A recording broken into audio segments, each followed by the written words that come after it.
وبركاته.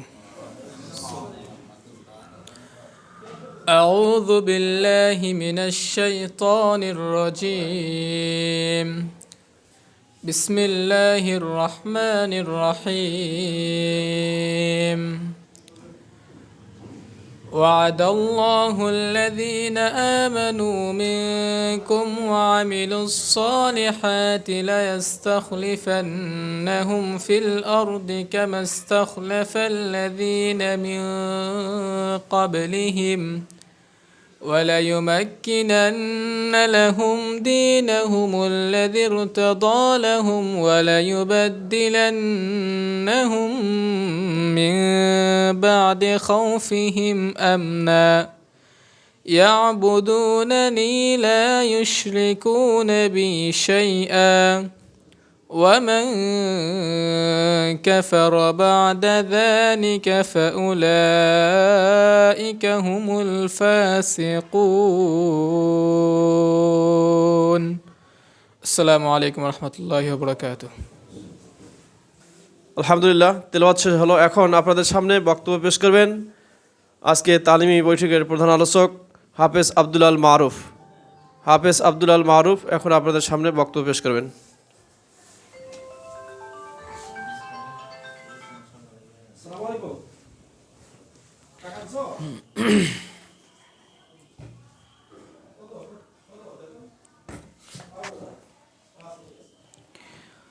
السلام عليكم ورحمة الله وبركاته.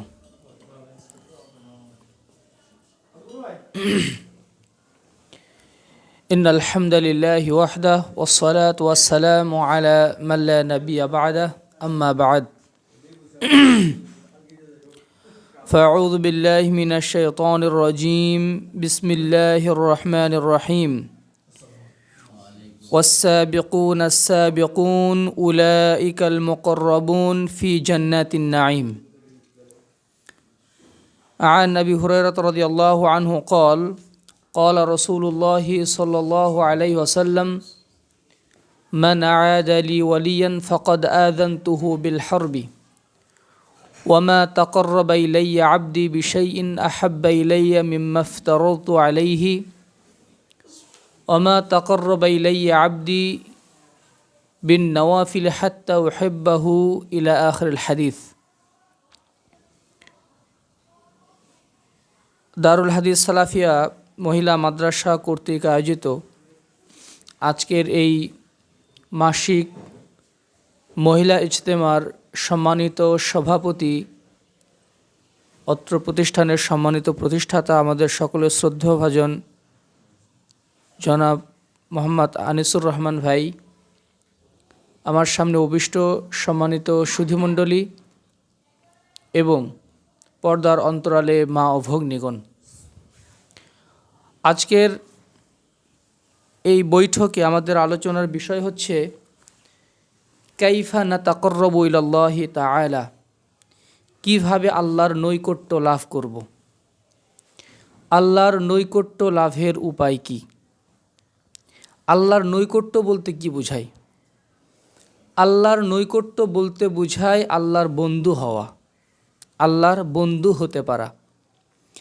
আল্লাহর বন্ধু হওয়ার জন্য, আল্লাহর ওলি হওয়ার জন্য ওই জঙ্গলের ভিতরে যাওয়ার প্রয়োজন হয় না, পাহাড়ের গুহায় আশ্রয় নেওয়ারও প্রয়োজন হয় না, বরং এই দুনিয়াবি জিন্দেগিতে সংসার করে ব্যবসা বাণিজ্য করতে করতে চাকরি বাকরি করার মাধ্যমেও আল্লাহর বন্ধুতে পরিণত হওয়া যায়।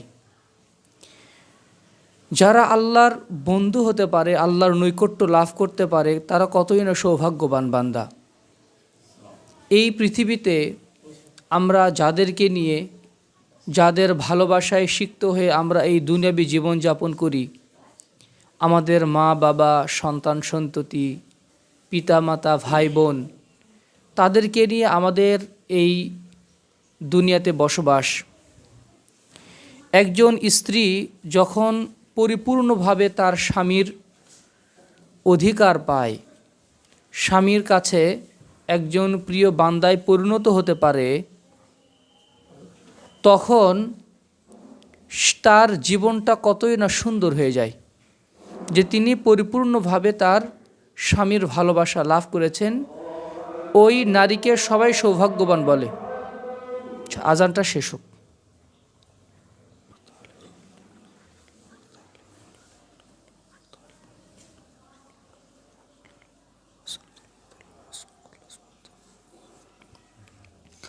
সম্মানিত সুধীমণ্ডলী, সম্মানিতা মা ভগ্নীগণ, আমরা বলছিলাম যে একজন মহিলা যদি তার স্বামীর কাছে পূর্ণরূপে ভালোবাসা পায়, তাকে সবাই সৌভাগ্যবতী নারী হিসাবে তাকে আখ্যায়িত করার চেষ্টা করে। আমরা যখন পিতামাতার আদর স্নেহ পরিপূর্ণভাবে লাভ করি, তখন দুনিয়াটা আমাদের জন্য একটা সুখের জায়গায় পরিণত হয়ে যায়। কিন্তু দুনিয়াবি জিন্দেগিতে কারোর সাথে যদি সম্পর্কের টানপোড়েন হয়, দেখা যায় যে অনেক সময় পিতামাতার সাথে যদি সম্পর্ক ছিন্ন হয়ে যায়, পিতামাতা খরচ বন্ধ করে দিল। স্বামীর সাথে স্ত্রীর সাথে যদি সম্পর্ক ছিন্ন হয়ে যায়, তার খানা সব খরচ বন্ধ।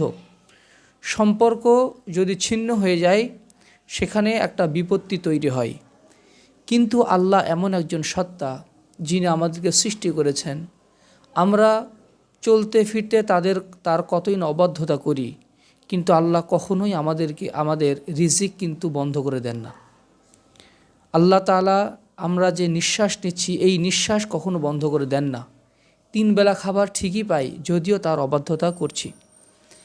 এই কথা আমাদের বিশ্বাস রাখতে হবে, এই পৃথিবীতে আল্লাহর মতো আপন আমাদের আর কেউ নাই।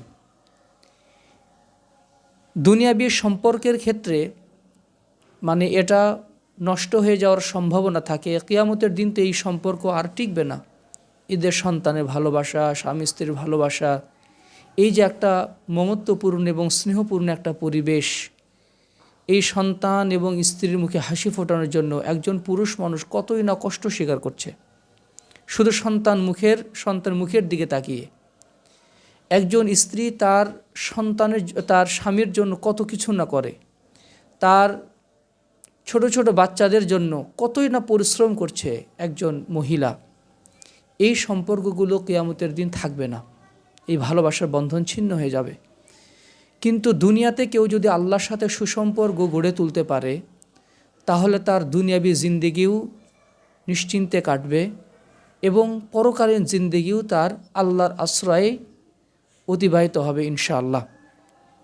ধরুন আপনি একটা অন্ধকার রাস্তায় চলছেন, হঠাৎ চারপাশ থেকে জীবজন্তু আপনাকে ক্ষতি করার চেষ্টা করবে, আর ওই সময় যদি আপনি একটা আশ্রয় পান, যে এমন একটা আশ্রয় আপনার যারা আল্লাহর নৈকট্যপ্রাপ্ত বান্দা, আল্লাহ তাআলা তো সবাইকে দেন, কিন্তু আল্লাহর বিশেষ নৈকট্যে যাওয়া, আল্লাহর কাছাকাছি যাওয়া, আল্লাহ তাআলার অন্যতম একটা সিফাত হচ্ছে আল মাইয়া, আল্লাহর সাথে থাকেন। আল্লাহর সাথে থাকেন আল্লাহর সত্তা আমাদের সাথে থাকে না, আল্লাহ তাআলার দয়া, আল্লাহ তাআলার রহমত আমাদের সব সময় ছায়া দিয়ে রাখে, আমাদের সাথে থাকে। উদাহরণ দেই, দেখেন যে এই যে রাজনৈতিক যারা ব্যক্তিবর্গ আছে, তারা তাদের নেতা নেত্রীর মন খুশি করার জন্য কত কিছুই না করছে, লক্ষ লক্ষ টাকা খরচ করছে, লক্ষ লক্ষ পোস্টার ছাপাচ্ছে। কি জন্য? একটু নেতার কাছে, একটু নেত্রীর কাছে যেন একটু প্রিয় হওয়া যায়, তাহলে নমিনেশনটা পাওয়া যাবে, তাহলে এটা পাওয়া যাবে, সেটা পাওয়া যাবে। উদাহরণস্বরূপ বলছি, এটা শুধু উদাহরণ হিসেবেই নেবেন ইনশাআল্লাহ। যদি ধরেন যে প্রফেসর ইউনূসের দফতরে যদি কেউ কাজ করে, এখন তিনি যদি প্রফেসর ইউনূসের কাছে যদি কোনো আবেদন যদি পেশ করেন, তার আবেদনের গুরুত্ব কেমন হবে? আর আমার আপনার মতো একজন অজানা অখ্যাত মানুষ যদি প্রফেসর ইউনূসের কাছে যদি আবেদন করতে যায় অথবা আবেদন করে, তার গুরুত্বটা কেমন হবে? নিশ্চয়ের ভিতরে পার্থক্য থাকবে না? পার্থক্য থাকবে। প্রফেসর ইউনূসের দফতরে কেউ যদি বলে স্যার আমার এটা করতে হবে, সাথে সাথে সেটা গ্রান্টেড হওয়ার চান্স আছে। কিন্তু আমি যদি আপনার একটা জনসভায় আসছে, স্যার একদম প্রফেসরকে স্যার আমাদের এলাকায় এটা লাগবে, এটা হতেও পারে, নাও হতে পারে। এটা জাস্ট উদাহরণ, দলিল না, উদাহরণ।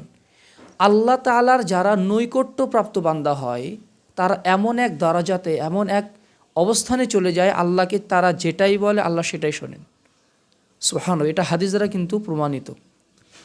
আল্লাহ তাআলার নৈকট্য লাভের একটা মাধ্যম হচ্ছে অবৈধ মাধ্যম, আরটা হচ্ছে বৈধ মাধ্যম।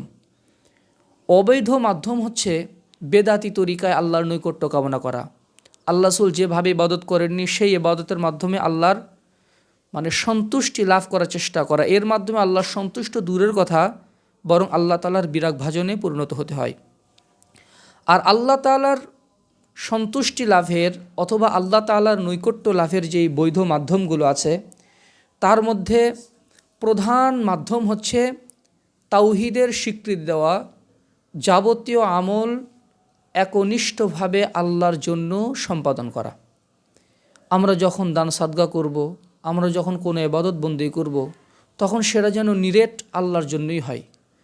সাহাবায়ে কেরাম, সালাফে সালিহিন একনিষ্ঠভাবে ইবাদত করার জন্য এত পরিশ্রম করতেন, এমনকি তাহাজ্জুদ সালাত পর্যন্ত তারা আদায় করে ফজর আগে ঘুমিয়ে যেতেন।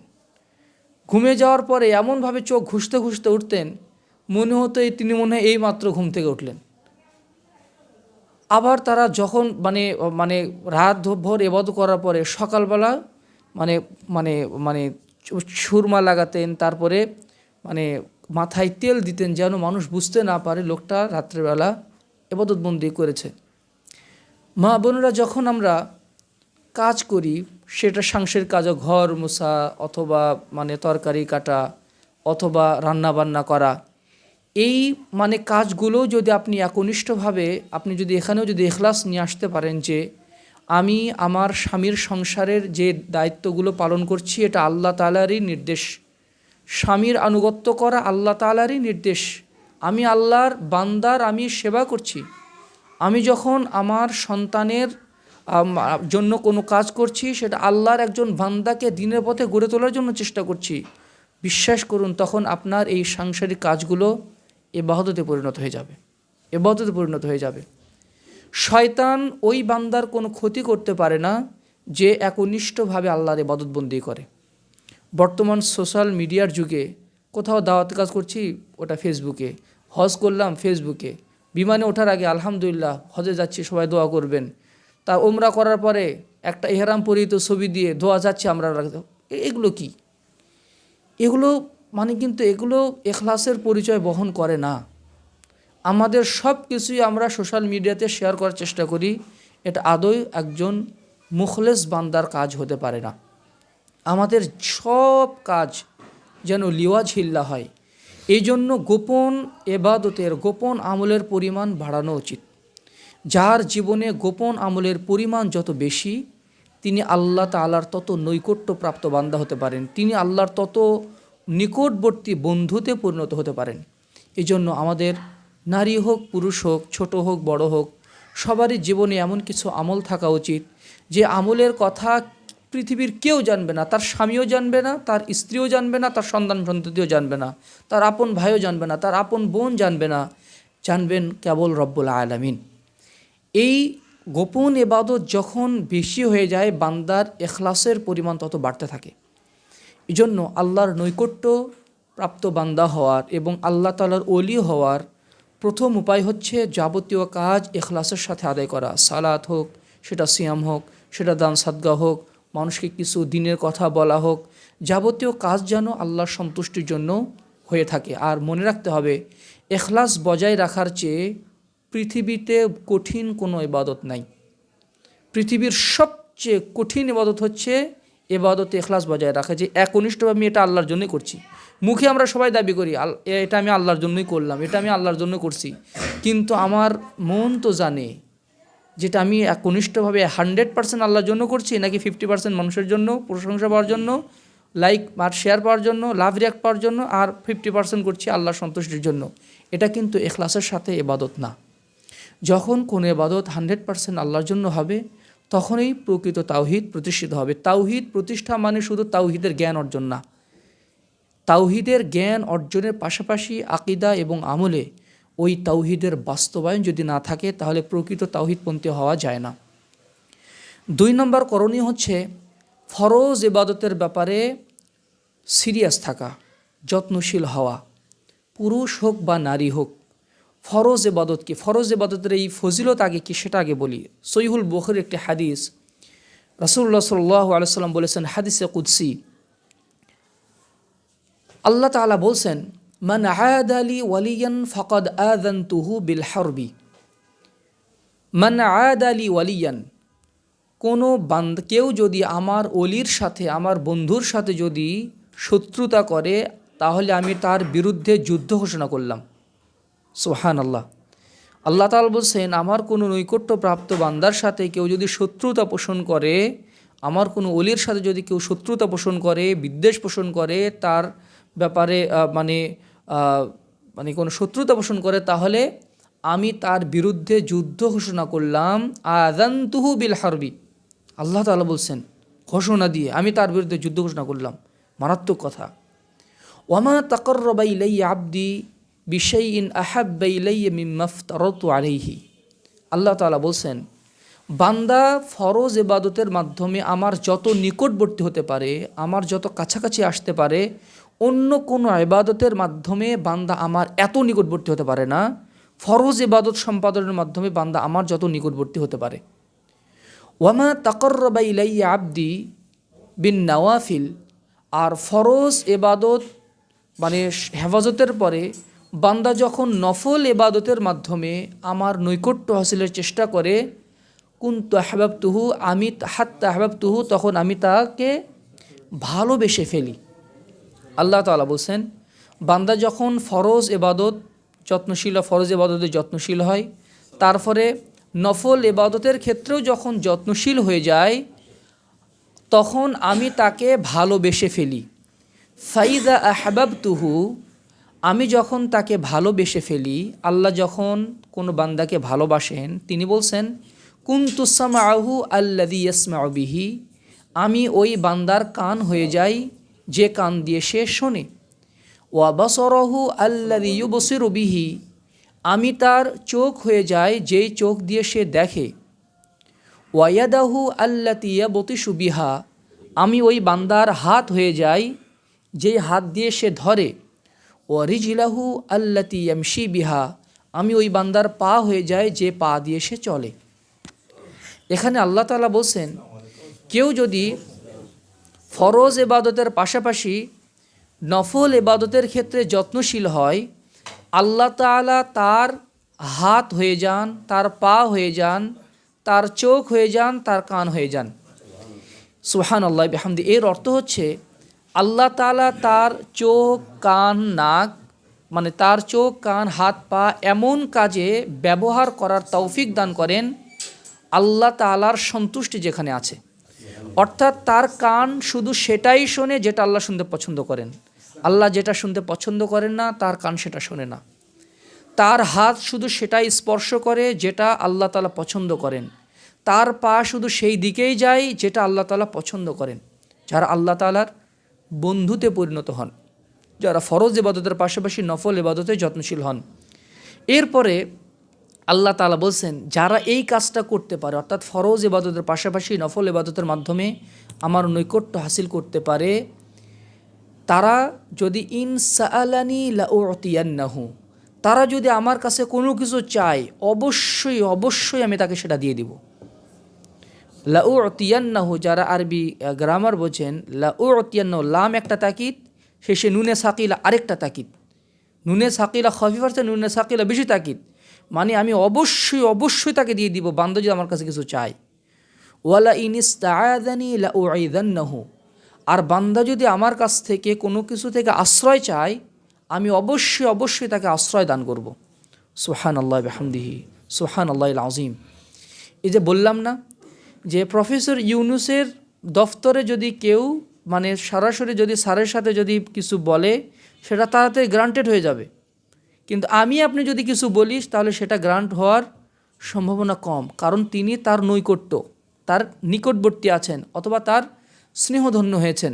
আল্লাহ তাআলার যারা নৈকট্যপ্রাপ্ত বান্দা, আল্লাহ তাআলার এমন মর্যাদার তাকে দিয়ে দেন, আল্লাহর কাছে সে যেটাই চায় আল্লাহ তাআলা তাকে সেটাই দান করেন।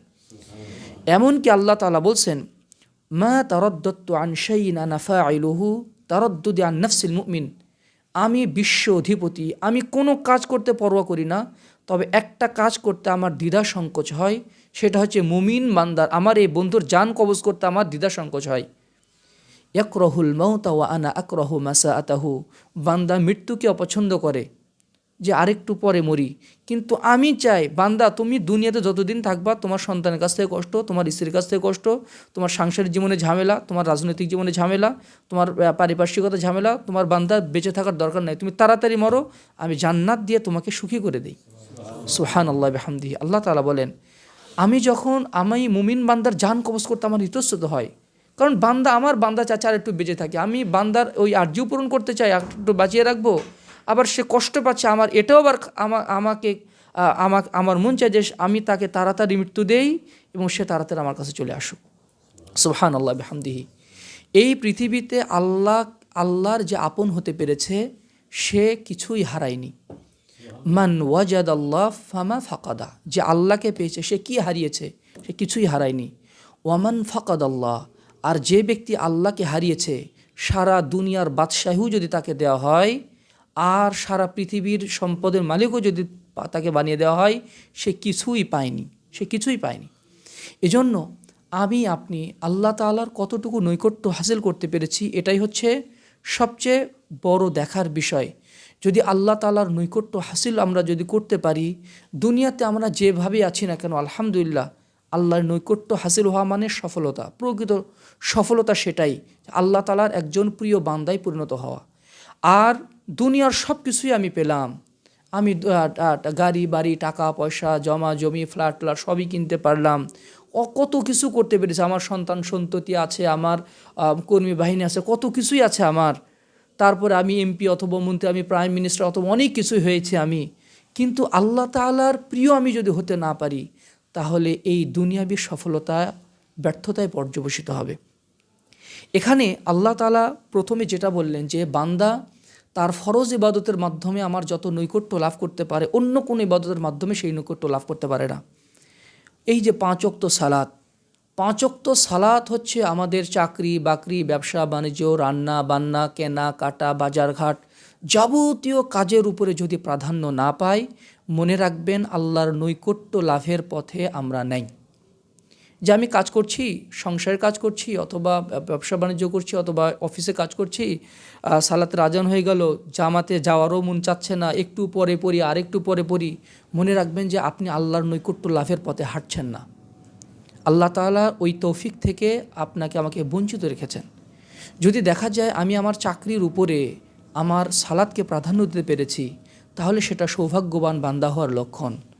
দেখা যাচ্ছে বাসাতে অনেক কাজ থাকে, রান্নাবান্না থাকে, অনেক কাজ থাকে, মনে হচ্ছে যে জোহর সালাত একটু পরে আর এই কাজটা শেষ করে, আর এই রুমটা পরিষ্কার করে শেষ করে, ওই রুমটা পরিষ্কার করে শেষ করে, করতে করতে একদম আসরের দিকে টেনে নিয়ে যে আমরা জোহরের সালাত আদায় করলাম, আর আসর পড়ছি একদম মাগরিবের আগে গিয়ে, তাহলে বুঝে নেবেন এই মহিলা আল্লাহর নৈকট্য লাভের পথে নেই।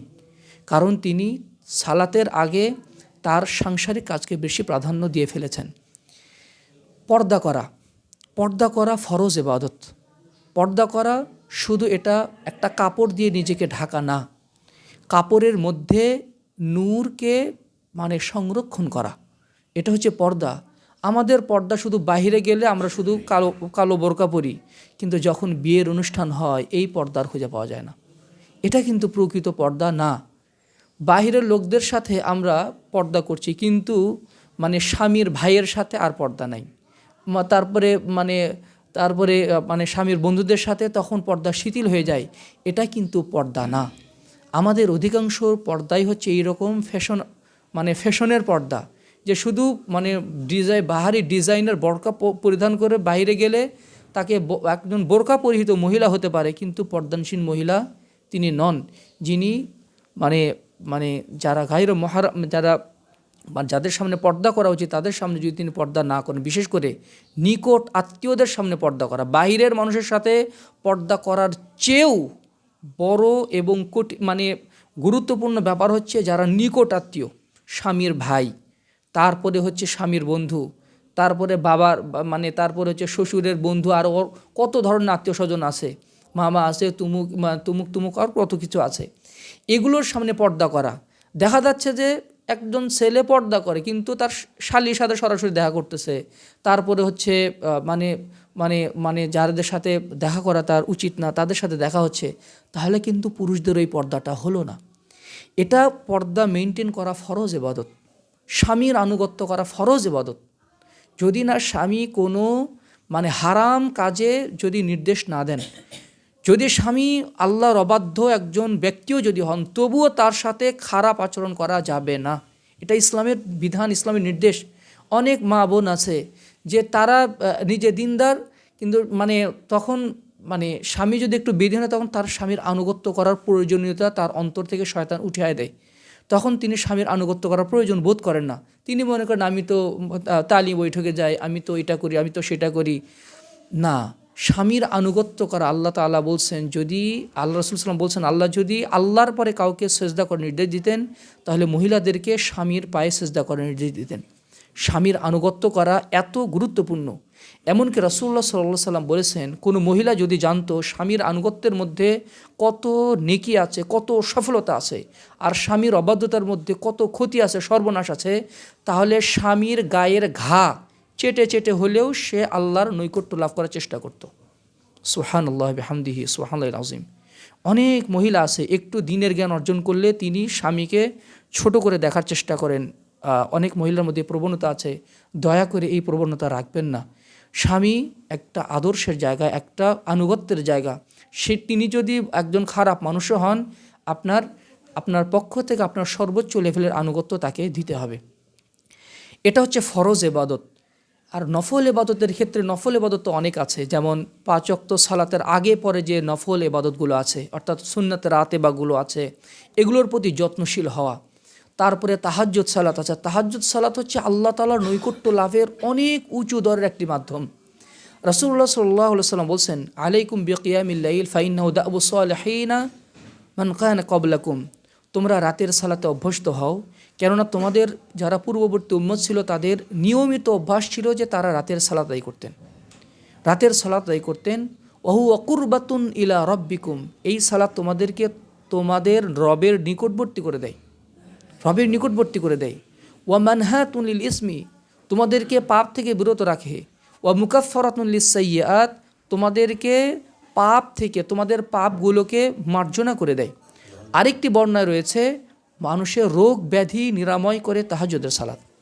সুবহানাল্লাহি ওয়া বিহামদিহি সুবহানাল্লাহিল আযীম। রাতের অন্ধকারে আমি যদি আপনি অন্তর দিয়ে ফিল করে যদি আপনি তাহাজ্জুদ সালাতে অভ্যস্ত হতে পারেন, দেখবেন যে এই তাহাজ্জুদ সালাতের মাধ্যমে আপনি অদ্ভুত কিছু জিনিস আপনার জীবনে পেয়ে যাবেন আল্লাহর রহমত হিসাবে। আল্লাহ তাআলা এমন একটা কনফিডেন্স আপনাকে দান করবেন যে আপনি আল্লাহর কাছে কোনো কিছু হারালেও আপনার মনে কোনো ব্যথা আসবে না, কোনো কিছু পেলেও আপনি অতি খুশি হবেন না। এই তাহাজ্জুদ সালাতের ব্যাপারে সালাফগণ বলতেন, 5 ওয়াক্ত সালাতের মুয়াজ্জিন হচ্ছে মানুষ। হাইয়া আলা সালাহ হাইয়া আলা ফালাহ কারা বলে? মানুষ আল্লাহর সালাতের দিকে মানে মানুষকে আহ্বান করে। আর এই তাহাজ্জুদ সালাতের মুয়াজ্জিন হচ্ছেন, আহ্বানকারী হচ্ছেন স্বয়ং রব্বুল আলামিন। সুবহানাল্লাহি বিহামদিহি। রাতের শেষ অংশে আল্লাহ তাআলা প্রথম আকাশে নেমে এসে কত দরদ ভরা কণ্ঠে বান্দাদেরকে আহ্বান করে বলে, মাইয়াদউনি ফাআস্তাজিব লাহু, তোমাদের কে আছো আমাকে ডাকো, তোমার ডাকে আমি সাড়া দিব। ওয়া মাইয়াদউনি ফাআগফির লাহু, কে আছো আমার কাছে ক্ষমা চাও, আমি তোমাকে ক্ষমা করে দিব। কে আছো খুবই দুঃখ কষ্টে আছো, তোমার কিছু প্রয়োজন আমাকে বলো, আমি তোমার রিজিকদাতা, আমি তোমার বিধানদাতা, আমি তোমার সব প্রয়োজন পূর্ণ করতে পারি, আমি তোমার সব ব্যথা দূর করতে পারি, আমি তোমার সব সংকটকে নিরাময় করতে পারি। তুমি আমার কাছে বলো, আমি তোমাকে সেটা দিয়ে দেব। সুবহানাল্লাহি বিহামদিহি। আল্লাহ তাআলা আমাদেরকে শিক্ষা দিয়েছেন, যে কোনো ইবাদত, যে কোনো প্রার্থনা, যে কোনো চাওয়া পাওয়া যেন আমরা আল্লাহর কাছেই করি। আমাদের কোনো বিপদ আসলে আমরা আগে উমুকের কাছে ফোন দিই, তুমুক নেতার কাছে ফোন দিই, উমুকের কাছে ফোন দিই, কিন্তু একজন আদর্শ মানুষের করণীয় হচ্ছে তিনি সর্বপ্রথম আল্লাহকে বলবেন, আমার এত টাকার প্রয়োজন, তো আগে আমার আল্লাহকে বলা দরকার, আমার আগে আল্লাহকে বলা দরকার। আমার সন্তানটা অবাধ্য হয়ে যাচ্ছে, উমুকের কাছে পরামর্শ, তুমুকের কাছে পরামর্শ, আগে আল্লাহকে বলা দরকার। আগে আল্লাহকে বলতে হয়, আল্লাহ আমার এটা প্রয়োজন, আমার স্ত্রী এই রকম সেই রকম, আগে আল্লাহকে বলতে হয়। আপনার ব্যবসায় মানে এটা সমস্যা যাচ্ছে অথবা এটা হচ্ছে সেটা হচ্ছে, আগে আল্লাহকে বলবেন। তারপর হয়তো আপনি কোর্ট কাছারিতে যাবেন অথবা সেখানে যাবেন, এখানে যাবেন, দুনিয়াবি মাধ্যম গ্রহণ করবেন। করবেন, কিন্তু সর্বপ্রথম আগে আল্লাহ তাআলা এটাই চান, বান্দা যে কোনো বিপদে আগে আমাকে ডাকুক, যেটা নবী রাসূলদের আদর্শ ছিল। যারা তাহাজ্জুদ সালাত আদায় করে নিয়মিত, এমন কি হতে পারে যে তারা ফরজ সালাত আদায় করবে না? এমন কিন্তু হবে না। যে যারা ফরজ মানে সুন্নাত সালাতের উপরে যত্নশীল হবে, যারা চাষের সালাত আদায় করে, ইশরাকের সালাত আদায় করে, তারপরে হচ্ছে তাহাজ্জুদ সালাত আদায় করে, তারা 5 ওয়াক্ত সালাত আদায় করবে না, এটা হতে পারে না, সাধারণত হবে না, সাধারণত হয় না। এই জন্য নফল সালাত যত আমরা বেশি যত্নশীল হব, ফরজ ইবাদত তত আরও গুরুত্বপূর্ণ হয়ে উঠবে। এই যে দেখেন যে ফজরের আগে আল্লাহ তাআলা 2 রাকাত সুন্নাত সালাতের বিধান দিয়েছেন, মানে এই সালাতের মাধ্যমে আল্লাহ তাআলা ফরজকে হেফাজত করে দিলেন। জোহরের সালাতের আগে পরে সুন্নাত দিয়ে দিলেন। কেউ যদি জোহরের আগের পরে সুন্নাতগুলোর ব্যাপারে যত্নশীল হয়, তাহলে তার ফরজটা আরও সুন্দর হয়ে যাবে, ফরজটা আরও সুন্দর হয়ে যাবে। কেউ যদি নফল সালাতের ব্যাপারে যত্নশীল হয়, তার ফরজটা আরও সুন্দর হয়ে যায়। আর ফরজের যদি কখনো কোনো ঘাটতি এসে যায়, তাহলে সেটা আল্লাহ তাআলা নফল সালাতের ঘাটতি দিয়ে সেটা পূর্ণ করে দেন। এজন্য আমাদের উচিত ফরজ ইবাদতের পাশাপাশি নফল ইবাদতেও যত্নশীল থাকা। যখনই যে ইবাদতের সুযোগ আসবে, সাহাবায়ে কেরাম যেটা করতেন, একদিন আল্লাহ রাসূল সাহাবায়ে কেরামকে বলছেন, মান আসবাহা মিনকুমুল ইয়াওমা সাইমান, আচ্ছা তোমাদের মধ্যে আজকে কে সিয়াম রেখেছে? আবু বকর বললেন, হে আল্লাহ রাসূল, আমি আজকে সিয়াম রেখেছি। আল্লাহ রাসূল বললেন, ওমান তাবিআ মিনকুমুল ইয়াওমা জানাজাতান, আজকে কে জানাজার সালাতে অংশগ্রহণ করেছে? আবু বকর আবার হাত তুলছেন, হে আল্লাহ রাসূল, আমি আজকে জানাজার সালাতে অংশগ্রহণ করেছি। আল্লাহ রাসূল বললেন, আজকে কে রোগীর সেবা করেছে, রোগীকে দেখতে গিয়েছে? আবু বকর আবার হাত তুলেছেন। আজকে কে একটু মিসকিনকে খাবার খাইয়েছে? আবু বকর আবার হাত তুলেছেন। আল্লাহ রাসূল বললেন, মাজিতামা'না ফি ইমরিইন ইল্লা দাখালাল জান্নাহ, যার মধ্যে এই বৈশিষ্ট্য চলে আসবে সে জান্নাতি হয়ে যাবে। মানে আবু বকর দেখেছেন আজকে একটু শীতকাল, দিন ছোট, সিয়াম রাখা যায়, আজকে কালকে সোমবার অথবা বৃহস্পতিবার সিয়াম রেখে দিয়েছেন। উমুকি অসুস্থ, ফ্রি আছি, দেখতে গেলাম রুগীকে, এমন একটু অবসর বসে আছি, জিকির আজকার করছি, তারপরে একটু মানে কাউকে সাহায্য করার প্রয়োজন, সাহায্য করছি। অর্থাৎ যখনই কোনো যে ইবাদতের সুযোগ আসবে, সাথে সাথে সেটা লুফে নেওয়া। আমরা গাড়িতে উঠে জিকির করতে আমরা নির্দেশিত, কিন্তু জিকিরের বলতে আমরা আগে ফেসবুকে ঢুকি। আমাদের অবসর সময়গুলো এই মানে মোবাইল দখল করে নিয়েছে, ফলে আমাদের ইবাদতের যে কনসেন্ট্রেশনটা, এটা আস্তে আস্তে লুপ হয়ে যাচ্ছে, আস্তে আস্তে এতে নিচের দিকে যাচ্ছে। সালাতের মানে সালাত যেমনভাবে গুরুত্বপূর্ণ ইবাদত, সালাত যদি আবার মনোযোগের সহিত না হয়, তাহলে এই সালাতের আবার কোনো মূল্য নেই, এটাও বলা প্রয়োজন। কারণ আল্লাহ রাসূল সাল্লাল্লাহু আলাইহি সাল্লাম বলছেন, ই'লামু, ভালো করে জেনে রাখো, ভালো করে শুনে রাখো, ইন্নাল্লাহা লা ইয়াকবালু দুআআ মিন কলবিন গাফিলিন লাহিন, আল্লাহ তাআলা ওই ব্যক্তির দোয়া কবুল করেন না যে গাফেল অন্তর নিয়ে আল্লাহর কাছে দোয়া করছে। গাফেল মনে মানে তার মন একদিকে আর সে তার শরীর সালাত আদায় করছে, এই ইবাদত আল্লাহ তাআলা কবুল করবেন না। আমরা সালাতে আজকে মনোযোগ রাখতে পারছি? আমাদের মনোযোগহীনতার অন্যতম প্রধান কারণ হচ্ছে স্ক্রিন টাইম, অর্থাৎ এই মোবাইলে আমরা যত বেশি সময় দিচ্ছি, যেটা মানে ফেসবুকে আমরা বেশি সময় দিচ্ছি, যেটা আমার জানার প্রয়োজন নাই সেটাও দেখছি, যেটা প্রয়োজন আছে সেটাও দেখছি, ফলে এত তথ্য আমার মাথার ভিতরে চলে আসছে যে সালাতে আমরা পূর্ণরূপে মনোযোগ দিতে পারছি না। অথচ সালাতে যদি কেউ পূর্ণ মনোযোগ দিতে পারে, তার ফজিলত যে কত আকাশচুম্বী হয়ে যায়। মুসাদরাকে হাকিমের একটি হাদিস আছে, আল্লাহ রাসূল সাল্লাল্লাহু আলাইহি ওয়াসাল্লাম বলেছেন যে মান তাওয়াদ্দা ফাহসানা ইউদুআহু, যে ব্যক্তি অজু করলো, অজুটাকে সুন্দর করে করলো, ফায়াফহামু মা ইয়াকুলু ফীহিমা ফায়াকুমু ফী সলাতিহি ফায়াফহামু মা ইয়াকুলু ফীহিমা, এবং সে সালাতটাকে আদায় 2 রাকাত সালাত আদায় করলো দাঁড়িয়ে, এবং এমনভাবে আদায় করলো, ফায়াফহামু মা ইয়াকুলু ফীহিমা, সালাতের ভিতরে দোয়াগুলো সব বুঝে বুঝে পড়েছে মনোযোগ দিয়ে। আল্লাহ রাসূল বলছেন, ইল্লা ইন ফাতালাকা ইয়াউমিন ওয়ালাদাতহু উম্মুহু, তাহলে সে এমনভাবে সালাত শেষ করে যেন আজকেই সে তার মায়ের পেট থেকে জন্মগ্রহণ করলো, লাইসা আলাইহি খতিয়াতুন, তার কোনো পাপ নাই। সুবহানাল্লাহি বিহামদিহি সুবহানাল্লাহিল আযীম। কল্পনা করেছেন 2-3টা দেশ জয় করার চেয়েও বড় কঠিন কাজ এইভাবে সালাত আদায় করতে পারা। আপনি সালাত শুরু করতে যান, দেখবেন যে হাফ রাকাত, 1 রাকাত, 2 রাকাত পর্যন্ত আপনি যেতে পারবেন না, তার মধ্যে আপনার মনোযোগ বিনষ্ট হয়ে যাবে। এই মসজিদগুলোতে টুং করে ফোন বেজে ওঠে, তারপরে নোটিফিকেশন বেজে ওঠে, সাথে সাথে মনোযোগের বিচ্ছেদ ঘটে যায়। আমাদের মনোযোগকে আকর্ষণ করার জন্য, আমাদের মনোযোগকে বিশৃঙ্খলিত করার জন্য কাফের মুশরিকরা শত মানে কোটি মানে টাকা খরচ করছে, $1 ট্রিলিয়ন খরচ করছে শুধু মুসলমানদেরকে মানে মনোযোগ মানে বা তাদের মস্তিষ্ককে বিশৃঙ্খলিত করার জন্য। এখন কিন্তু ওই নিউক্লিয়ারের যুদ্ধ হয় না, এখন ওই পারমাণবিক বোমারও যুদ্ধ হয় না, এখন যুদ্ধ হয় ইন্টেলেকচুয়াল ওয়ার, এখন হয় বুদ্ধিবৃত্তিক যুদ্ধ, এখন হয় মানে মানুষের মানে মস্তিষ্কের উপরে কীভাবে প্রভাব বিস্তার করা যায় সেই যুদ্ধ চলে। আপনি এই ফেসবুকের মাধ্যমে আপনি আমরা যে যখন তাকিয়ে থাকি কোনো পোস্ট যখন দেখি, সে পোস্ট কতক্ষণ নিয়ে পড়লাম, কোন পোস্টে লাইক দিলাম আর কোন পোস্ট শেয়ার করলাম, সব কিছু এই ফেসবুক সোশ্যাল মিডিয়াগুলো সেভ করে রাখে, ইউটিউব সেভ করে রাখে, টিকটক এগুলো সেভ করে রাখে। আপনি 3টা রান্নার ভিডিও দেখবেন, সাথে সাথে আপনার কাছে কয়েকটা একদম ধারাবাহিকভাবে রান্নার ভিডিও চলে আসবে। এটা কিন্তু ওই অ্যালগরিদমের দাসত্বে তারা আমাদেরকে পরিণত করেছে। আমরা যদি একটু সার্চ দেই যে অর্গানিক ঘি, অর্গানিক ফুড, দেখবেন যে অর্গানিক ফুডের শুধু মানে আপনার কাছে চলে আসছে। এই যে অ্যালগরিদমের আমাদেরকে দাসত্বে পরিণত করা হয়েছে, ফলে কি হচ্ছে, আমরা ইবাদতের সেই মনোযোগ হারিয়ে ফেলেছি। আমাদের কপাল সেজদা করে, আমাদের অন্তর সেজদা করে না।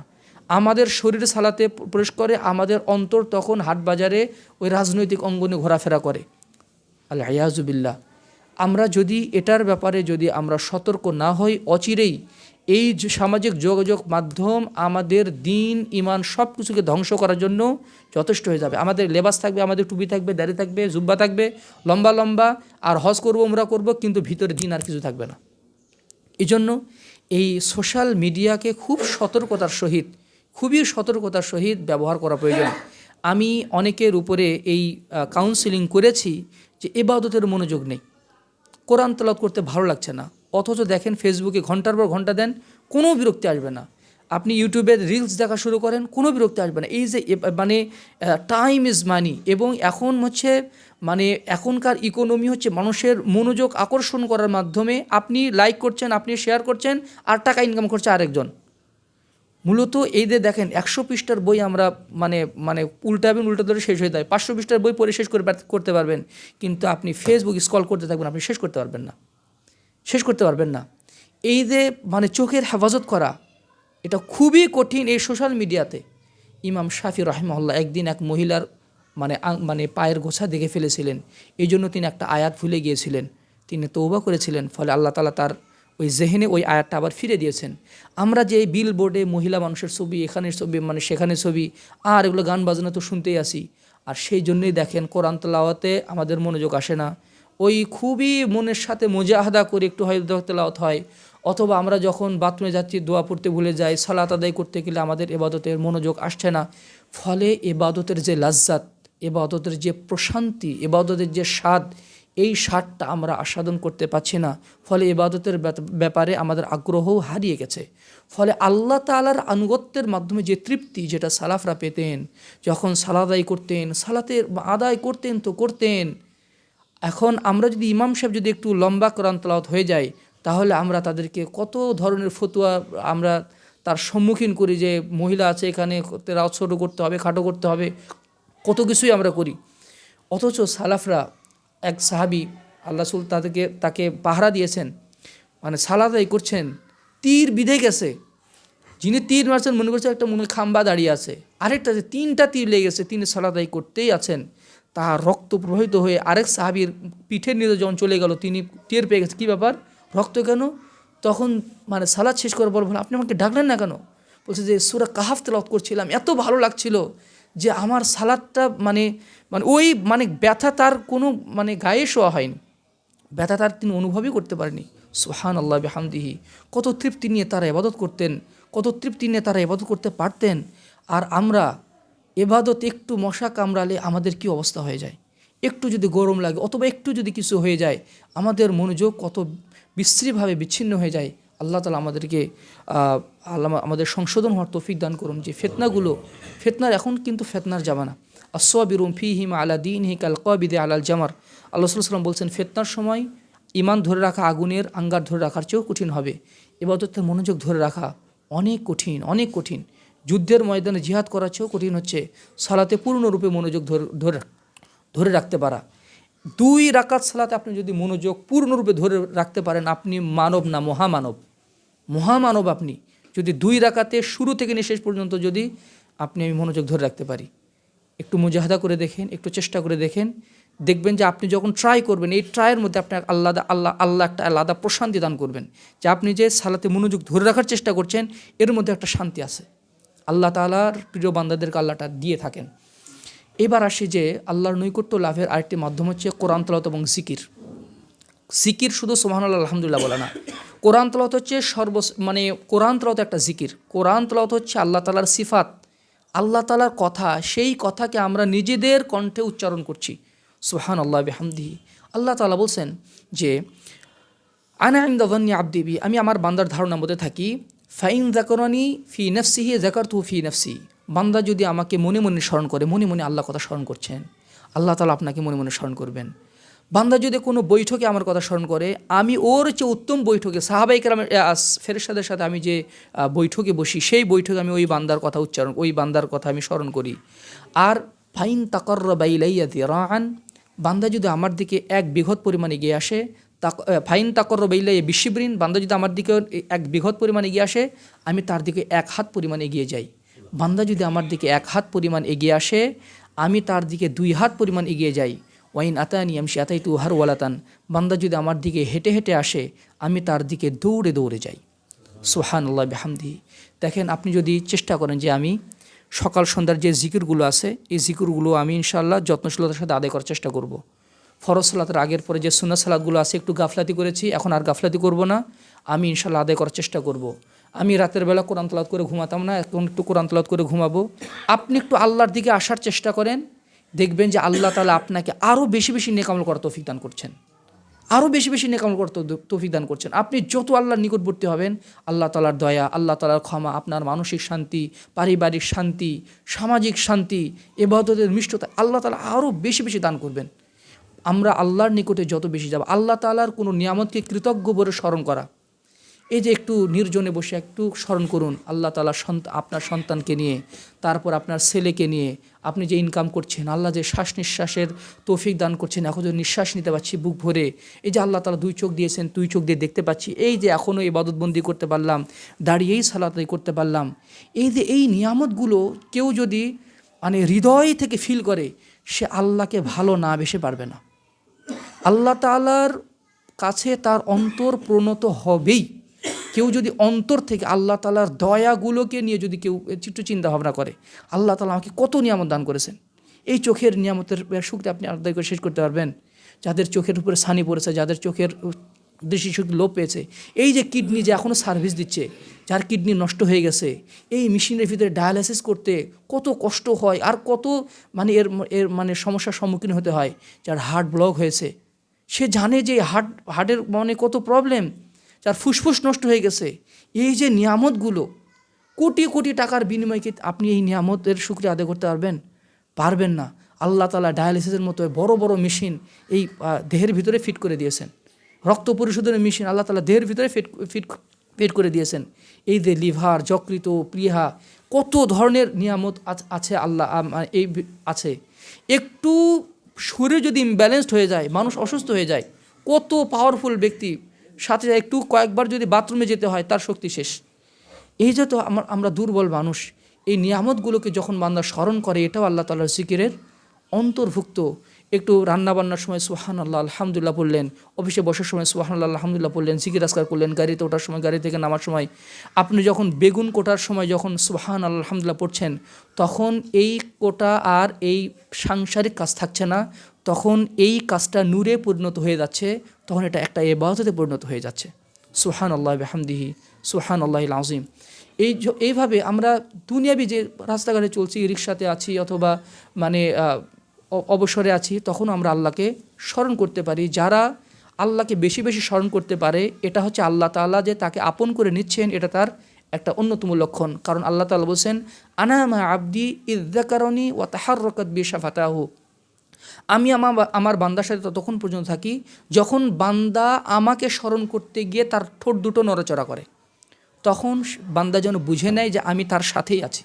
সুবহানাল্লাহ বিহামদি। এই জন্য আমাদের জিহ্বাকে অভ্যস্ত করা প্রয়োজন। আপনি একটা গান যদি বেশি শোনেন, একটা নাশিদ যদি বেশি শোনেন, দেখবেন যে অবসর সময় অবচেতন মনে আপনি ওই নাশিদটা গেয়ে ফেলছেন। আর আমরা যদি কোরআন তেলাওয়াতে অথবা জিকিরে যদি অভ্যস্ত করি, আপনি অবচেতন একটু মোরা দিচ্ছেন সুবহান আলহামদুলিল্লাহ, একটু উঠছেন আলহামদুলিল্লাহ সুবহান আস্তাগফিরুল্লাহ এমনি বলে ফেলছেন।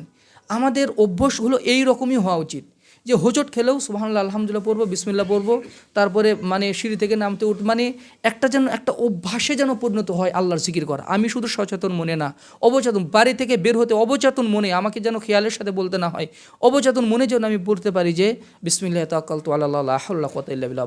দরজা খোলার সাথে সাথে আমার অবচেতন মনে যেন সালাম দিয়ে ঢুকে আর বিসমিল্লাহি ওয়ালাজনা ওয়া বিসমিল্লাহি খরাজনা ওয়া আলাল্লাহি রাব্বিনা তাওয়াক্কালনা। এটার মাধ্যমে বান্দার জীবন বরকতপূর্ণ হয়ে যায়, বরকতপূর্ণ যায়। এটা কোনো কঠিন কাজ না। আপনি একটু সচেতন মনে 1 সপ্তাহ করেন, সচেতন মনে একটু খেয়াল করে দেখবেন যে পরবর্তীতে অটোমেটিক্যালি আপনার মুখ থেকে এগুলো দোয়া এমনি এমনি বের হয়ে যাচ্ছে। আল্লাহ তাআলা তৌফিক দান করুন। আর কয়েকটি পয়েন্ট বলে আমি আমার আলোচনা শেষ করে দেবো ইনশাআল্লাহ। আল্লাহর নৈকট্য লাভের আরেকটি মাধ্যম হচ্ছে গরিব মিসকিন দেহেরকে সহযোগিতা করা।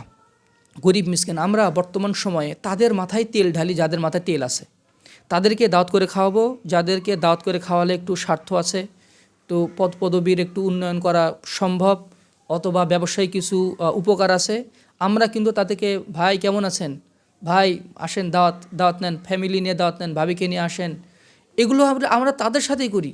কিন্তু একজন পরহেজগার মানুষ, তাকে যদি এই আতিথেয়তা এই মানে অনুকম্পাটা যদি তাদের উপরে দেওয়া যায়, স্বয়ং রব্বুল আলামিন খুশি হয়ে যান। আল্লাহ রাসূল সাল্লাল্লাহু আলাইহি ওয়াসাল্লাম একদিন তাহাজ্জুদের সালাতে দোয়া করছেন, আল্লাহুম্মা আহয়িনি মিসকিনান ওয়া আমিতনি মিসকিনান ওয়াহশুরনি ফি জুমরাতিল মাসাকিন।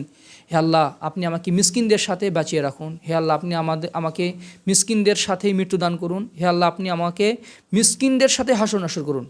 কি অদ্ভুত ধরনের দোয়া না? আমি এই দোয়া করতে কখনোই সাহস পাবো না। আল্লাহ রাসূল এই দোয়া করেছেন, আল্লাহ মিসকিনদের সাথে আমাকে বাঁচিয়ে রাখুন, মিসকিন অবস্থায় বাঁচিয়ে রাখুন, মিসকিন অবস্থায় আমাকে মৃত্যুদান করুন, আর হাসর নাসর যেন আমার মিসকিনদের সাথেই হয়। তখন মা আয়েশা আশ্চর্য হয়ে বললেন, ইয়া রাসূলুল্লাহ, লিমা ইয়া রাসূলুল্লাহ, হে আল্লাহ রাসূল, আপনি এই ধরনের দোয়া করছেন কেন? তখন আল্লাহ রাসূল বললেন, ইন্নাহুম ইয়াদখুলুনাল জান্নাতা ক্বাবলাল আগনিয়াই বি40 খরিফা। আয়েশা, জেনে রাখো, গরিবরা ধনীদের 40 বছর পূর্বে জান্নাতে প্রবেশ করবে, কারণ তাদের হিসাব কম, তাদের সম্পদের হিসাব কম দিতে হবে, তার আগে ভাগে জান্নাতে প্রবেশ করবে। তবে এই গরিব বলতে সেই গরিব না যেই গরিব ভ্যান চালায় আবার ফেন্সিডিল খায় আর হিরোইন খায়, এই গরিব বেনামাজি, এই গরিব কিন্তু সেই গরিব না, বেনামাজি গরিব না। সালাত দায়কারী, আকিদা ভালো, কিন্তু অর্থনৈতিক টানপোড়ন আছে, এই সমস্ত গরিবদেরকে আল্লাহ রাসূল মিন করেছেন, ইয়া আয়েশা হিব্বিল মাসাকিন ওয়াকরিবিকি ফাইন্নাল্লাহা ইউকরিবুকা ইয়াউমাল কিয়ামা। ইয়া আয়েশা আহিব্বিল মাসাকিন, হে আয়েশা, তুমি মিসকিনদেরকে ভালোবাসো, তাদেরকে দান সাদগা করো, ওয়ালাউ বিশিক্কি তামরাতিন, খেজুর একটা দিতে পারছো না, তোমার সামর্থ্য নাই, অর্ধেক খেজুর দিয়ে হলো তাদেরকে সহযোগিতা করো, আর তাদেরকে ভালোবাসো, তাদেরকে কাছে কাছে রাখো। ফাইন্নাল্লাহা ইউকরিবুকা ইয়াউমাল কিয়ামা, তুমি যদি মিসকিনদেরকে বেশি বেশি কাছে রাখো, কিয়ামতের দিন আল্লাহ তাআলা তোমাকে তার কাছে জায়গা করে দেবেন। সুবহানাল্লাহি বিহামদিহি সুবহানাল্লাহিল আযীম। এজন্য গরিব দিনদার বন্ধু মানুষের জন্য বেশি উপকারী। গরিব দিনদার বন্ধু, আল্লাহ তাআলা আমাদেরকে তৌফিক দান করে। এই যে এখানে এতিমরা আছে, এতিমদের সহযোগিতা করে আপনি একটু তাদেরকে জন্য খাবারের ব্যবস্থা করলেন, একটু তাদেরকে একটু গোশত ভাত খাওয়ালেন, একটু মুরগির গোশত দিয়ে ভাত খাওয়ালেন, একটু তাদেরকে তেহারি পাকিয়ে খাওয়ালেন, একটু তাদেরকে কাচ্চি খাওয়ালেন। এই যে গরিবদেরকে যখন আপনি খাওয়াবেন, স্রেফ এটা আল্লাহর জন্যই, স্রেফ এটা আল্লাহর জন্যই, তখন আল্লাহ তাআলা আপনাকে তার পাশে জায়গা করে দিবেন। আর আল্লাহ তাআলার পাশে জায়গা পাওয়া কতই না সৌভাগ্যের ব্যাপার। সুবহানাল্লাহি বিহামদি। মনে করেন সোহরাওয়ার্দী উদ্যানে অথবা মানিক মিয়া ভিনুতে বিশাল একটা সমাবেশ হলো, 25 লক্ষ মানুষের সমাবেশ। সেখানে যদি আপনাকে প্রফেসর বলেন, এই মাদার টেকের অমুক ভাই, আপনি আসেন আমার পাশে, আসেন, এই আমার পাশে বসেন, আমার পাশে বসেন, এই ভাই আপনি আমার এই পাশে বসেন, আপনি কি মনে করবেন? আরে আমার তো কপাল খুলে গেছে, প্রফেসর সরাসরি একদম এত হাজার হাজার মানুষের সামনে আমাকে তার পাশে বসাইছে। আমি এতটুকুতে এত প্রাউড ফিল করব। কিন্তু আমি যদি একটু গরিব মানুষকে যদি কাছে কাছে রাখি, তাদেরকে যদি একটু ভালোবাসি, তাদেরকে একটু যদি আল্লাহর সন্তুষ্ট যদি ভালোবাসি, দেখবেন যে এই ভালোবাসাতে আপনি আলাদা একটা স্বাদ পাবেন।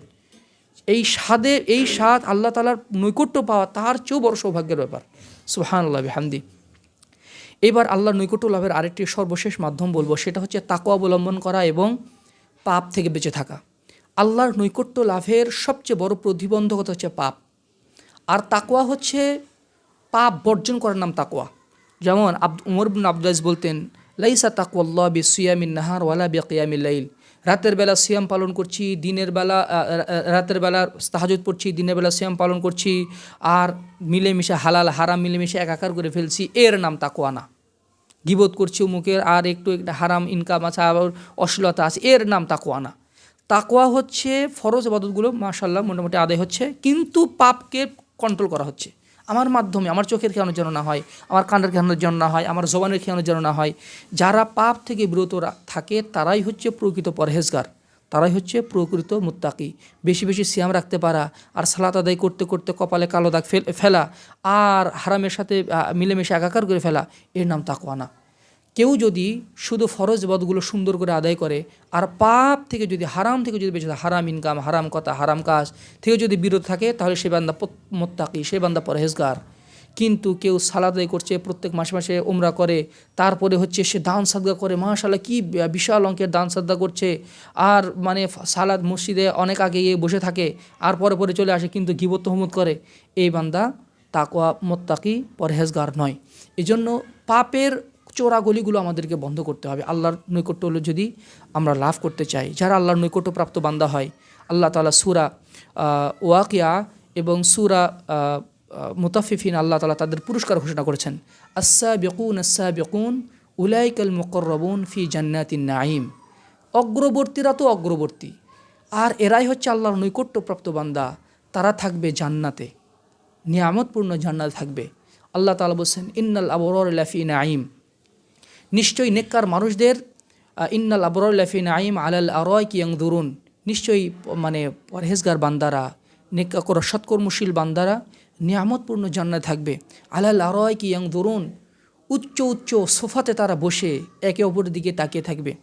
তারিফু ফি উজুহিহিম নাযরাতান নাঈম, হে নবী আপনি তাদের চেহারার মধ্যে ওই কামনীয়তা, তারা যে সুখে আছে এটা তাদের চেহারার মধ্যে বুঝতে পারবেন। একজন মানুষ যদি সুখে থাকে, খুব আরাম আয়েশে থাকে, ভালো ভালো খাবার খায়, পুষ্টিকর খাবার খায়, তার চেহারার মধ্যে আপনি সেই নমুনাটা দেখতে পাবেন। আর কোনো মানুষ খুবই টেনশনে আছে, ডিপ্রেশনে আছে, পারিবারিক ঝামেলা, আর খানাপিনা ঠিক মতো নাই, তার ঘুম ঠিক মতো নাই, তার চেহারার মধ্যে আপনি সেই প্রভাবটা বুঝতে পারবেন। আল্লাহ তাআলা বলছেন, তারিফু ফি উজুহিহিম নাযরাতান নাঈম, জান্নাতে যে তারা গেছে চেহারার মধ্যে ওটা ফুটে উঠবে, আপনি সেটা দেখতে পারবেন। তারিফু ফি উজুহিহিম নাযরাতান নাঈম ইউসকাউনা মির রাহিকিম মাখতুম, তাদেরকে মোহরাঙ্কিত শরাব পান করতে দেওয়া হবে, এত উন্নত মানে শরাব পান করে দেওয়া হবে যার মধ্যে কোনো মাতলামি নেই। খিতামুহু মিস্ক ওয়া ফি যালিকা ফালইয়াতানাফাসিল মুতানাফিসুন, মানে মোহরাঙ্কিত শরাব, ওয়া ফি যালিকা ফালইয়াতানাফাসিল মুতানাফিসুন, আর এই জান্নাত লাভের জন্যই প্রতিযোগিতা করা উচিত। অমুক 2টা ফ্ল্যাট কিনছে, আমার তো 3টা ফ্ল্যাট কিনতে হবে, আমিও, ও একই সেম ক্যাটাগরির ব্যবসা করে, আমিও সেম ক্যাটাগরির ব্যবসা করি, ও যে মানে চাকরি করে আমিও সে মানে চাকরি, ও এত কিছু করে ফেলছে, আমি তো কিছু করতে পারলাম না, আমার আরও কিছু করতে হবে। আমাদের প্রতিযোগিতা হচ্ছে দুনিয়া কেন্দ্রিক। ও এই ব্র্যান্ডের ফোন কিনছে, আমাকে ওর চেয়ে ভালো ব্র্যান্ডের ফোন কিনতে হবে। ও এই ব্র্যান্ডের গাড়ি কিনছে, আমার তো তার চেয়ে ভালো ব্র্যান্ডের গাড়ি কিনতে হবে। এই যে ও মানে 1 লাখ টাকার গরু কুরবানি দিয়েছে, আমাকে 1,20,000 গরু কুরবানি দিতে হবে। আমাদের প্রতিযোগিতা হচ্ছে দুনিয়াবি কেন্দ্রিক।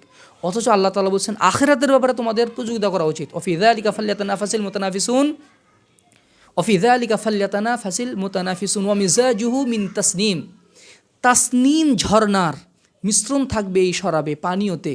ওমিজাজু মিন তাসনিম আইনাই ইয়াশরাবু বিহাল মুকাররাবুন, আর তাসনিম হচ্ছে এমন ঝর্ণা যে ঝর্ণা থেকে শুধু নৈকট্যপ্রাপ্ত বান্দারাই পান করবে। সুবহানাল্লাহ বিহামদিহি সুবহানাল্লাহিল আযীম।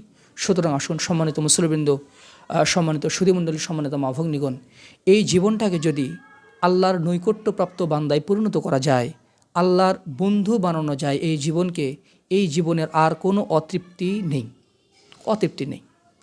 আর যদি জীবনের সবই পেলাম, টাকা পয়সা, বাড়ি গাড়ি, সন্তান সন্ততি, ব্যবসা বাণিজ্য সবই পেয়েছি, কিন্তু জীবনটাকে এমনভাবে গঠন করতে পারিনি যে আল্লাহ তাআলার বন্ধু হওয়া যায়, তাহলে এই জীবনটা একটা ব্যর্থর জীবন, এটা ব্যর্থতায় পর্যবসিত জীবন।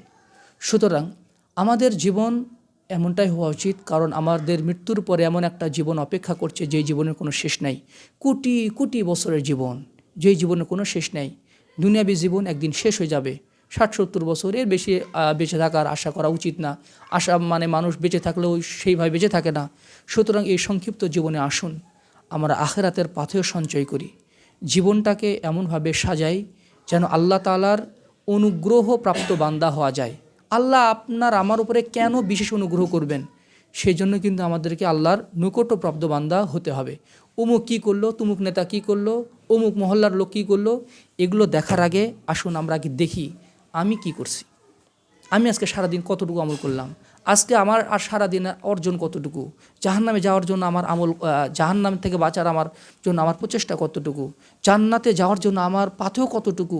আসুন আমরা নিজে আত্মসমালোচনা করার চেষ্টা করি অন্যের সমালোচনার আগে। ফেসবুকে তো অন্যের সমালোচনা ঝড় তুলে অমুক এটা করছে, এটা হয়েছে, আর তার পিছনে মানে মানে যেমন কান নিয়ে যাওয়ার মতো অবস্থা, আর সেটার উপরে একদম ভাইরাল হয়ে গেল। এগুলো ফিতনার পিছনে না ভেসে গিয়ে, গড্ডালিকা ভয় না ভেসে গিয়ে আসুন আমরা বাস্তবতায় আসি। এই ফোনটা যখন ব্যবহার করা হয়, ফেসবুক মনে হচ্ছে সারা পৃথিবীতে মনে হচ্ছে একদম যুদ্ধ লেগে গেছে। ফোনটা রেখে দেন, একটু অফলাইনে জীবনে আসেন, দেখবেন পৃথিবী ঠান্ডা। আসুন আমরা বাস্তব জীবনে বসবাস করার চেষ্টা করি। এত অনলাইন ভিত্তিক হওয়ার দরকার নেই, জীবনটা কিছু অফলাইন ভিত্তিকও হওয়া উচিত। আল্লাহ তাআলা আমাদের তৌফিক দান করুন। আল্লাহুম্মা আমিন।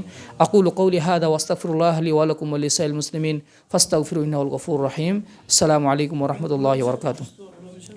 ও রুহুল আমিন চাচা অসুস্থ, তিনি দোয়া চেয়েছেন, আমরা তার জন্য ক্ষমা প্রার্থনা করি আল্লাহর কাছে, আল্লাহ যেন তাকে সুস্থ দান করেন। আমাদের সকলের শ্রদ্ধাভাজন আলমগীর চাচার ওয়াইফ দীর্ঘদিন অসুস্থ, আল্লাহর কাছে আমরা কায়মনোবাক্যে প্রার্থনা করি আল্লাহ যেন চাচি জানকে সুস্থতা দান করেন। আল্লাহ তাআলা তার ভুল ত্রুটিগুলো যেন মার্জনা করে দেন। আল্লাহ তাআলা এই অসুস্থতার মাধ্যমে যে নিয়ামত, এই অসুস্থতার যে ফজিলত, সেই ফজিলত যেন অর্জন করার তৌফিক দান করেন। আমরা অনেকেই অসুস্থ আছি, বিভিন্ন সংকটের মধ্যে আছি। আল্লাহ তাআলা আমাদের যাবতীয় সংকটকে দূরভীত করে দিন। আল্লাহ তাআলা আমাদের সমস্যাগুলোকে দূরভীত করে দিন। আল্লাহ আমাদের সন্তানগুলোকে অনুগত সন্তান হিসেবে কবুল করুন। আমাদের স্ত্রীদেরকে অনুগত স্ত্রী, স্বামীদেরকে স্ত্রীর হক আদায়কারী স্বামী হওয়ার তৌফিক দান করেন, আর আমাদের সার্বিক কল্যাণ দান করুন। নাসির ভাই অসুস্থ, আমাদের মাদার টেকের নাসির ভাই, তিনি মানে ডেঙ্গু রোগে আক্রান্ত হয়েছেন। আল্লাহ তাআলা তাকে সুস্থতা দান করুন, শেফায়ে কামিলা আজিলা দান করুন। সুবহানাকাল্লাহুম্মা ওয়া বিহামদিকা আশহাদু আল্লা ইলাহা ইল্লা আনতা আস্তাগফিরুকা ওয়া আতুবু ইলাইক।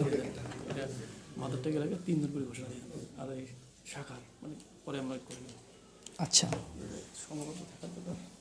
আহলে হাদিস আন্দোলন বাংলাদেশ ঢাকা দক্ষিণ সংলগ্ন জেলার সবুজবাগ থানা এলাকার যে কর্মপরিষদ গঠন করা হয়েছে, যে সবুজবাগ থানার শুধু 3 জন করে ঘোষণা দিতে বলছেন, যে সভাপতি অধ্যাপক সুরুজ্জামান চাচা, আর সহসভাপতি মোহাম্মদ জহুরুল ইসলাম চাচা, আর সাধারণ সম্পাদক হচ্ছে গোলজার হোসেন ভাইদার, গোলজার ভাই, তাই না?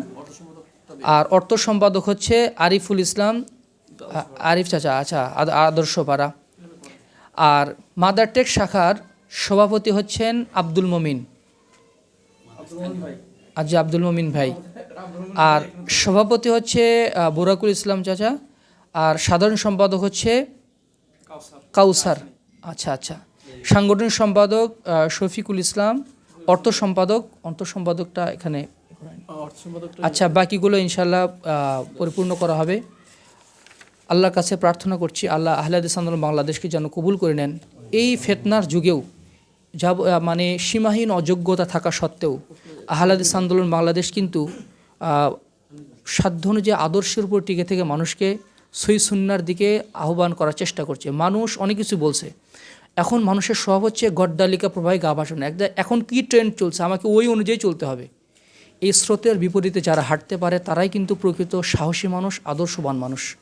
আল্লাহ যেন আমাদেরকে ওই অল্প সংখ্যক মানুষের অন্তর্ভুক্ত হওয়ার তৌফিক দান করেন, যারা সাহসের সাথে সামাজিক প্রচলিত যে রসম রেওয়াজ এর বিপক্ষে, গড্ডালিকা প্রবাহের বিপক্ষে আমাদেরকে চলার, স্রোতের বিপরীতে চলার যেন আল্লাহ তাআলা আমাদের সাহস দান করেন, আল্লাহ তাআলা আমাদের সেই যোগ্যতা দান করেন। আল্লাহুম্মা আমিন।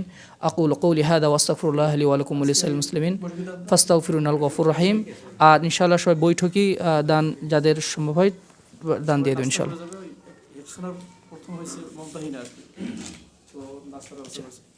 হেফজখানার প্রথম হয়েছে মুমতাহিনা, নাস্তার ব্যবস্থা করা হয়েছে, আপনারা তার কাছ থেকে আতিথেয়তা গ্রহণ করবেন ইনশাআল্লাহ। সুবহানাকাল্লাহুম্মা বিহামদিকা আশহাদু আল্লা ইলাহা ইল্লা আনতা আস্তাগফিরুকা ওয়া আতুবু ইলাইক। জাযাকুমুল্লাহ। এতক্ষণ আপনারা অত্যন্ত গুরুত্বপূর্ণ আলোচনা শুনলেন। তো আমরা মাদারটেক এলাকা এবং শাখার একটা কমিটি ঘোষণা করা হলো। পূর্ণাঙ্গ কমিটি এর পরে করা হবে। এখন শুধু সভাপতি, সেক্রেটারি, সাংগঠনিক সম্পাদক এবং অর্থ সম্পাদকের নাম ঘোষণা করা হলো। এরপর সব পর্যায় করবে। আমাদের জামাতবদ্ধ জীবনযাপন করা তো দরকার, তাই না? সংঘবদ্ধ জীবনজগৎ থাকার কারণে আপনাদের সবারই দায়িত্ব আছে, কিন্তু বাকিগুলো প্রকাশ করা হলো না। হয়তো আমরা পরে ইয়া করে আপনাদেরকে পূর্ণাঙ্গভাবে আমরা প্রকাশ করে দেব ইনশাল্লাহ। এরপরে আমরা আরও শুনতে পাচ্ছি, যদি কেন্দ্র মনে করে ঢাকা দক্ষিণকে যদি 2 ভাগ করে, এখানে আবার লোকের শর্ট পড়ে যাবে। তো তখন ওটা বিভিন্নভাবে নিতে হবে আর কি। ওটা একটা কমিটি এখনও ঘোষণা করা হয় নাই, ওটা কেন্দ্রের ব্যাপার। কেন্দ্র থেকে দিক নির্দেশনা আসলে ওটা আমরা পরে দেখব ইনশাল্লাহ। আজকের বৈঠক এখানেই আমরা সমাপ্ত ঘোষণা করেছি। আসসালামু আলাইকুম রহমতুল্লাহ। আজকে আমিও জানি না যাই এম বিস আজকে বোধহয় শুরু বোধহয়। হ্যাঁ, তো যাই হোক, যারা এটা দেন দিলে আমাদের একটা সবাই জানতে পারলো আর কি, যেহেতু অনেকেই আমলটা করে। ঠিক আছে, ধন্যবাদ। আসসালামু আলাইকুম।